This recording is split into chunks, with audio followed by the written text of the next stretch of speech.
السلام عليكم مدريديستا، مرحبا بكم معايا في فيديو جديد. الفيديو ديال اليوم غادي يكون مهم بزاف. اليوم غادي نهضروا على التشكيله المتوقعه لريال مدريد، الفريق ديالنا الغالي الموسم الحالي، ولا التشكيله اللي غادي يبدا بها مورينيو الموسم. غادي نهضروا على الخطوط بثلاثه: خط الدفاع وخط الوسط وكذلك خط الهجوم. في الفيديو ديال اليوم غادي نركزوا على خط الدفاع. كما كنعرفوا كاملين الريال مؤخرا كانت كتعاني دفاعيا، خصوصا ملي كيتصاب شي عنصر اساسي في الدفاع. داكشي علاش اغلبيه ديال التعاقدات هذا الموسم كانت في خط واحد اللي هو خط الدفاع. جبنا ديمفريس من الانتر، كوكوريا من تشيلسي، كوناتي من ليفربول. وفي هذا الفيديو كما قلت لكم غادي نقترحوا الاقتراحات اللي كاينين واللي ممكن يبدا بهم سبيشال وان في خط الدفاع. اول رباعي غادي نختاروه هو هذا كما كتشوفوا: الظهير الايمن الكسندر ارلوند، في الوسط في اللاكس كاين روديغير وكذلك ايدير ميليتاو، اما في الظهير الايسر كاين كاريراس. هذا الرباعي كما كتشوفوا كيجمع بين القوه والمهاره والجرينتا. كما كتشوفوا الكسندر ارلوند يعني يقدر يساعد هجوميا، روديغير كذلك وميليتاو ضربات ثابته، كاريراس هو واخا ثقيل شويه نقولوا يقدر يعاون في الهجوم. الرباعي الثاني نحتفظوا يعني بروديغير وميليتاو، غادي نبدلوا الكسندر ارلوند بديمفريس الوافد الجديد، وغادي نبدلوا كاريراس الوافد الجديد كوكوريا.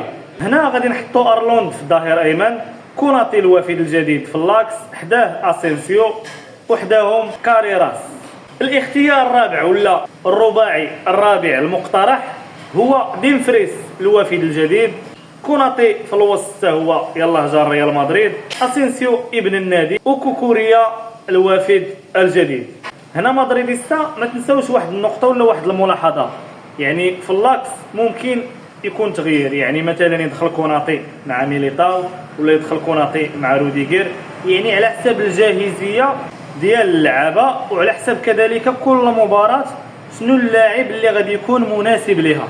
انا شخصيا يعني كنختار الرباعي اللي غادي يتكون من ديمفريس في الجهه اليمنى. علاش ديمفريس وعلاش ماشي ارنولد؟